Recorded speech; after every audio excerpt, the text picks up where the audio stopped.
सदा सत्स्वरूपं चिदानन्दकन्दं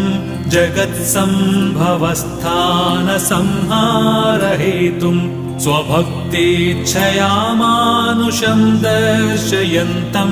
नमामीश्वरं सद्गुरुं साईनाथं नमामीश्वरं सद्गुरुं साईनाथं भवद्ध्वान्तविध्वंसमार्ताण्डमीड्यं मनोवागतीतं